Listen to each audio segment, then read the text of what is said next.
Dava zamanı bıçaqlanan Camal Həsənov da məhkəmədə ifadə verib. Onun sözlərinə görə Cəsarət Vəliyev DCyə iradını bildirən zaman tanımadıqları şəxslərin hücumuna məruz qalıblar. Təsdiqləndirilən şəxslərin hər ikisini dinlədik və indi zərər çəkmiş şəxsin dinlənilməsinə keçirik. Həsənov Camal Hadisoğlu. Həqiqəti və məhkəmədə baxılan cinayət təqibi ilə bağlı mənə məlum olan bütün halları məhkəməyə söyləyəcəyimi and içirəm.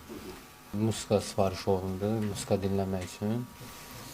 Biraz narazılıqlar oldu. Biz DJ ilə başa saldıq ki, olmaz belə falan, razılaşdıq. Ondan sonra rəhmətli ilə DJ-nin arasında biraz yüngül anlaşılmazlıq oldu. Rəhmətli DJ-yə çəkdi ki, yəni mənim niyə sözümü atqaz elədim. Yüngül narazılıq yarandı. Mən bunları ayırdım həmin vaxtda. Səhnənin qabağında ayırdım, rəhmətli keçirtdim özümdən arxaya, DJ-yi də apardım səhnənin sağına. Həmin vaxtı tanımadığım şəxslər, indi hal-hazırda burada olan şəxslər gəlirlər bizim üstümüzə ki, yəni artıq biraz niyə belə edirsiniz, belə falan, bəs məkan burada heç kim belə eləyənməz. Mən də buna başa saldım ki, yəni burada başqa problem yoxdur da, hər şey qaydasındadır. Həmin vaxtı rəhmətli Vəliyev Cəsarətə yumruq atdılar. Yumruq atdılar, həmin vaxtı mən müdaxilə elədim. Müdaxilə edən vaxtı mənə də yumruq atıldı. Qəfil yumruq atıldı, getdim arxaya dayandım. Ondan sonra əlbəyaxa davamı düşdü. Həmin vaxt dedim ki, madəm elədirsə, mən orada deyirlər, söyüş olub, söyüş olmayıb. Mən sadəcə gördüm ki, qaçırılmazdı. Mən dedim ki, yəni kişiyik də, sizdə bir başı bilən, böyük varsa, ondan sonra madəm elə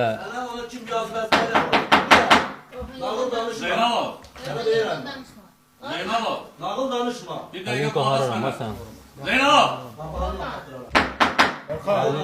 Əlin qaharıram, sən. Sakit ol sen. Nağıl danışma burada. Kalk ayağa görün. Kalk ayağa. Yalan danışma. Bir dakika kulak as mənə. Bura məhkəmə iclasında kişi. Barmaq silkələyirsən oradan. Kalk ayağa xəbərdarlıq edirəm sənə. 310-cu maddənin tələbi var Cinayət Prosessual Məcəlləsində.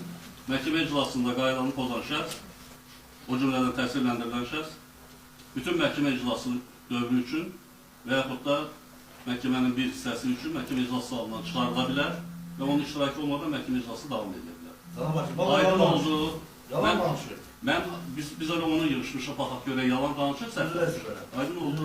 Sakitcə oturun. Vaxtımız çatanda şərait yaradacaq, sual verəcək. Aydındır mı? Buyurun, davam edin. Zərər çəkən ifadəsini bitirəndən sonra sualları cavablandırıb. Sən aşağı niyə düşdün? O özünə sual verir, niyə düşdün aşağı? Sual verir ki, məni aşağı şəxs ifadə verəndə bildirdi ki, siz çağırmışsınız söyüşlə aşağıya. Yox, söyüş olmayıb. Mən ümumiyyətlə möhtərəm hakim deyir, söyüş, mən orada söyüş heç bir halda ifadə, yəni heç kimə söyüş söyləməmişəm. Bir də mənim orada ifadəm olub ki, yəni bunlar cəm şəkildə üstümüzə gələndə rəhmətliyin zərbələrdən zəifləmişdi. Onda bir də əlimi qaldırmışam, talpanın içində demişəm ki, madəm niyyəti adam döyməkdir, ondan sonra yəni bu formada yox, sizdə bir qeyrətli kişi varsa təkbətək gəlsin. Bunu demişəm, bəli. Təkbətək mənlə gəlsin. Bir dəqiqə, Zeynalov. Barmağı sən... Zeynalov. Bir dəqiqə, mənə qulaq.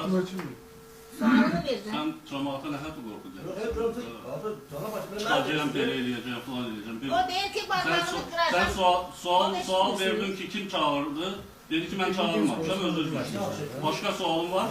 Buyur. Bizi aldanma, biz orada olmuşuz. Burada yalan danışdı. 14 tane şahit cəzədir. Kan məcamcılar var. Nə cavab verəsin? Baxacaq biz onlara. Biz yəni o qədər bir zəifirik, o qədər bir acizik ki, bir nəfər tutar, bir nəfər, iki nəfər vura, nə bilim, taxtayla gələr. Bəs sənin zəifçiliyin odur ki, iki nəfər savaşanda biri gəlib arxadan vurub qaçsan, sən özü onu qəhrəman kimi sayırsan, hə? Kişi o hərəkət eləmir. Kişi o hərəkət eləmir.